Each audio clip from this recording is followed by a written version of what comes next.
Saya tanya, Formula E ada pesanan untuk menersangkakan Mas Anies Baswedan? Loh, kayak salah tangkap Mas Ges ini. Masa? Loh, saya kan katakan berkali-kali ekspos di KPK, ya.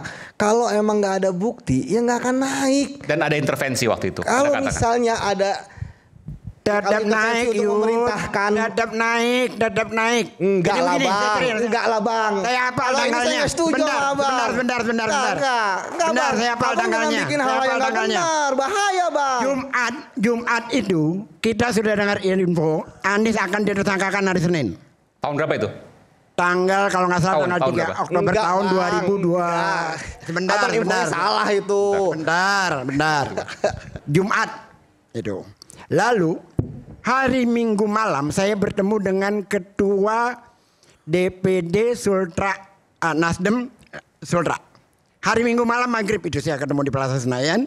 Dia sendiri nggak tahu apa-apa. Hari Minggu malam. Saya balik ke Tebet. Saya dapat berita. Kurang lebih sekitar 7:30. Besok Nasdem akan deklarasi Anies. Pak Suryanya masih ada di Singapura. Hari Sabtu itu. Kenapa? Untuk menyelamatkan Anies agar tidak menjadi tersangka. 2023 berarti itu? Iya.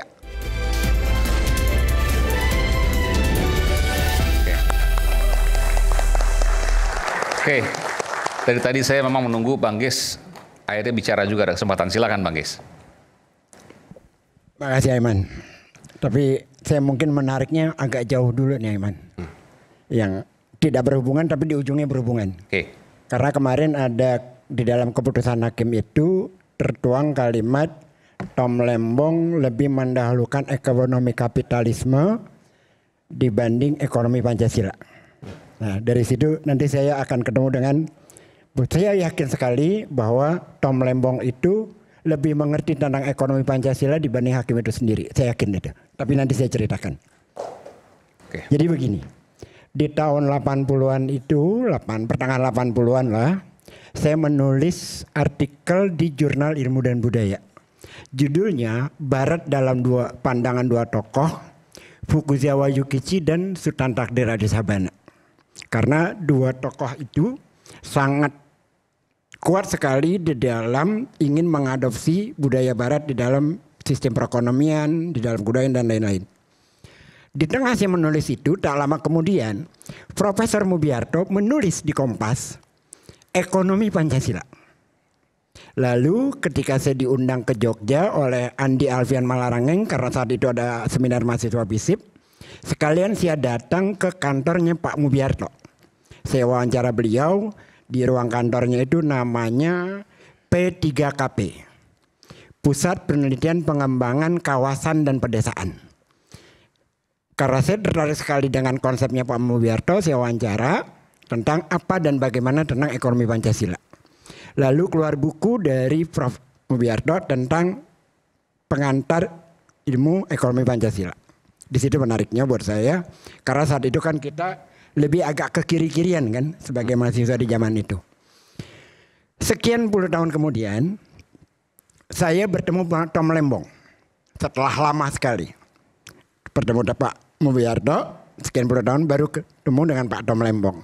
Sekali waktu Pak Tom mengundang saya bertemu di satu tempat di kawasan Jakarta Pusat. Yang kami bicarakan bukan persoalan ekonomi. Yang kami bicarakan saat itu persoalan kerugian Ancol ketika Covid. Ngobrol lah saya dengan Pak Tom, persoalan-persoalan dalam sana. Ada perbedaan sudut pandang antara saya dengan beberapa direksi. Saya tidak ingin sama sekali ada PHK. Di dalam situasi Pak Tom posisinya di tengah. Lalu ditengahi oleh Pak Tom, akhirnya alhamdulillah tidak terjadi PHK dan selesai persoalan itu. Lalu Pak Tom berbicara tentang distribusi keadilan ekonomi melalui mekanisme pasar. Saya tanya dengan Pak Tom, apakah ini yang dituliskan oleh Pak Mubiarto dalam konsepnya Pak Tom? Exactly, kata Pak Tom. Pak Tom menyatakan ini pembahasan dan aplikasi dari ekonomi Pancasila secara teknokratis. Apa itu yang terjadi? Yang terjadi dia bersama Pak Anies di Jakarta menghidupkan 289.000 UMKM hingga bisa mendapatkan akses kepada perbankan. Itu yang dilakukan Pak Tom di Jakarta bersama Pak Anies. hingga menimbulkan perekonomian di saat COVID itu tumbuh di saat situasi setengah sulit, dijadikan jalannya. Lalu hakim itu menyatakan kerugian negara karena Pak Tom mengimpor gula kristal mentah. Karena kalau mengimpor gula kristal putih, pajaknya lebih besar. Sedangkan kalau gula kristal mentah, maka ada stimulus ekonomi ke bawah, pabrikan apa segala macam. Jadi yang tidak Pancasilais, yang kapitalis siapa? Ya hakimnya dong. Kan begitu. Ini logikanya aja. Dan Pak Tom sudah terbukti dalam konsepnya yang belum terlaksanakan. Bagaimana mendistribusikan keadilan itu membangun 40 kota di Indonesia. Kan itu pada saat di kampanye waktu itu.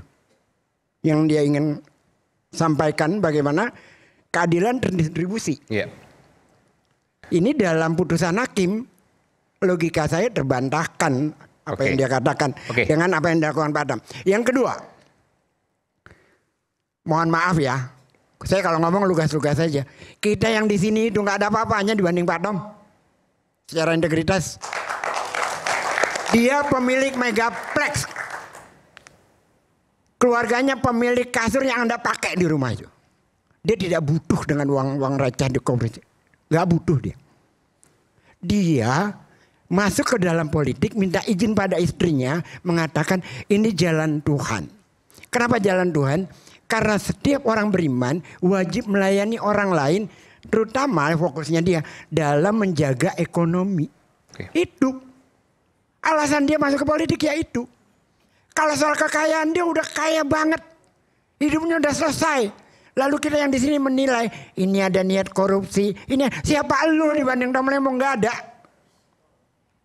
Saya ngomong tegas lugas aja. Kalau pertanyaan gini, saya mau tanya ke Bang Ges. Apa sih untungnya menyingkirkan Tom Lembong?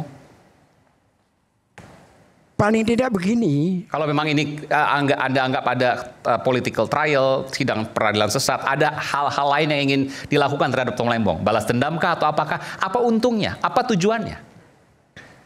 Begini, kalau menarik ini tuh nggak bisa hanya Tom Lembong. Dari pertama kali Anies gubernur kan sudah berkali-kali kejadian. Bagaimana dia tidak boleh turun pada saat Persija menang. Bagaimana konsep ketika COVID semuanya ditolak. Bagaimana Formula E dia ingin ditersangkakan. Kan begitu. Walaupun Yudi bilang itu tidak ada waktu debat di sini itu tidak ada pesanan. Nggak ada pesanan gimana? Buktinya kata Yudi tidak terjadi, tidak disangkakan. Yang menyelamatkan Anies itu karena Nasdem bikin deklarasi untuk mencalonkan Anies. Saya tanya, Formula E ada pesanan untuk menersangkakan Mas Anies Baswedan? Loh, kayak salah tangkap Mas Ges ini. Masa? Loh, saya kan katakan berkali-kali ekspos di KPK. Ya, kalau emang nggak ada bukti, ya nggak akan naik. Dan ada intervensi waktu itu. Kalau misalnya ada dadap naik, dadap naik. Enggak lah bang, enggak lah bang. Saya hafal tanggalnya. Saya setuju lah bang. Bentar. Enggak, Saya hafal tanggalnya. Bikin hal yang nggak benar, bahaya bang. Jumat itu kita sudah dengar info Anies akan ditersangkakan hari Senin. Tahun berapa itu? Tanggal kalau nggak salah tanggal 3 Oktober tahun 2002. Sebentar. Salah itu. Bentar. Jumat itu. Lalu hari Minggu malam saya bertemu dengan Ketua DPD Sultra Nasdem Sultra. Hari Minggu malam maghrib itu saya ketemu di Plaza Senayan. Dia sendiri nggak tahu apa-apa. Hari Minggu malam. Saya balik ke Tebet. Saya dapat berita. Kurang lebih sekitar 7:30 besok Nasdem akan deklarasi Anies. Pak Suryanya masih ada di Singapura hari Sabtu itu. Kenapa? Untuk menyelamatkan Anies agar tidak menjadi tersangka. 2023 berarti itu? Iya. Kenapa begitu? Anies tidak mau dicapreskan sebelum masa gubernurnya habis. Masa gubernurnya habis itu tanggal 16 Oktober. Oke. Tapi buru-buru dicapreskan karena kalau tidak dia tersangka. Jangan terlalu ini juga, Yud. Jangan sok-sok polos juga, kan gue ngerti juga lu di BKP kayak gimana. Lah, saya juga ngerti abang kalau begitu. Iya. Enggak, maksud saya kalau bicara seperti yang itu, kedua, justru jangan menyelamatkan Pak Anies dengan capres kan terlalu mengkerdilkan, bang. Memang Saya itu sudah faktanya. jelas Pak Anies tidak ada Faktanya buktinya, itu. makanya nggak naik. Kalau kayak gitu berarti Pak Anies ada buktinya dong di KPK ketika dia jadi capres selesai. Enggak, Bang. Bisa gue jawab lagi dengan yang lain. Kalau ada buktinya, Nah, berarti Endar kagak dilempar dari KPK, Pak Karyoto nggak dilempar. ya itu. Karena dua-duanya bertahan, Anies tidak terbukti. Betul, Bang. Nah, kalau Abang tadi mengatakan bahwa Pak Anies Ya, tetap Pak Firly mau dipenjarakan. dia tidak naik karena dia dicapreskan. tetap ingin menjarakan Anies, Yudi. Ya, Abang ngomong begitu, gimana? Nah, pada Karena waktu ingin itu dipenjarakan. majalah Tempo juga menyatakan bahwa ada beberapa kali upaya untuk menersangkakan Anies Baswedan. Saya ingin tanya, betul itu? Ya, berkali-kali memang. Tapi kan nggak ada buktinya. Sampai kita ingat Mas Aiman, kita bahas masalah pemulangan Pak Karyoto. Gak ada persoalan pemulangan bukti, Bang nggak Endar. bukti. Kalau orang pengen dipenjara, penjara aja, Tam. Nggak bersalah, penjara ya penjara. Beda, Bang. Mekanismenya Teman-teman belakangan. saya di KPK, penyelidik itu punya integritas gitu kan. Nggak akan mereka menaikkan Pak Kalau Anies. punya Walaupun ada integritas, pesanan, tidak akan Walaupun ada diikuti. pesanan. Benar. Buktinya Pak Karyoto. Ya, Benar. sama Endar gitu kan. Gue bertanya sama lu aja nih. Kalau punya integritas, lu nggak dikeluarin dari KPK. Bang, kita bicara penegakan hukum. Saya katakan. Kan lu bilang saya masih integritas, percaya gimana teman-teman integritas saya. orang sebaik lu dikeluarin dari KPK? Bang, saya masih percaya dengan teman-teman saya ketika itu. Gimana lu dikeluarkan? Kalau 20 sekian orang dikeluarkan dari KPK. Betul, Bang.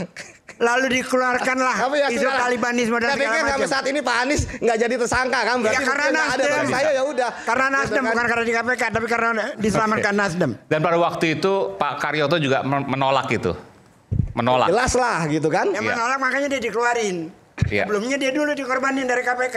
Iya. Yudi dan kawan-kawan gitu loh. Iya, Cuman iya. kan Yudi berhati baik, berhati bersih, pengen baik gitu loh. Kalau gua kan nggak terlibat itu ya ngomong apa adanya aja. Oke, kita udah tahu. aja. Oke. Jadi pertanyaan saya belum terjawab tadi. Apa untungnya menyingkirkan Tom Lembong? Kalau kayak gitu kan kagak bisa diukur. Untung ruginya berapa. Tapi yang jelas dengan kejadian seperti ini kita semakin paham bahwa untuk mentersangkakan orang itu buktinya belakangan. Seperti Pak Ari katakan tadi, ada audit BPKB kata siapa Pak ini namanya Mujiono ya. Auditnya keluar bulan Juni, tersangkanya bulan November. Saya udah kasihkan contoh berkali-kali Mas Aiman begini Mas Aiman. Ada orang jalan, polisi nggak suka ngelihat jalannya, bukan polisi di sini ya, nggak suka ngelihat mukanya. Dipanggil itu orang, lalu ditabok, kedepak. Gitu. Tuh orang bingung dong, salah saya apa Pak koordinator? Buka dompet kamu. Dibuka ada gambar porno, nah itu juga salah lu. Digambar dulu baru dicari salahnya. Tom Lembong penjarain dulu baru cari salahnya, gitu kira-kira. Oke. Kita kembali lihat lagi, tetaplah bersama kami di Rakyat Bersuara. Oke.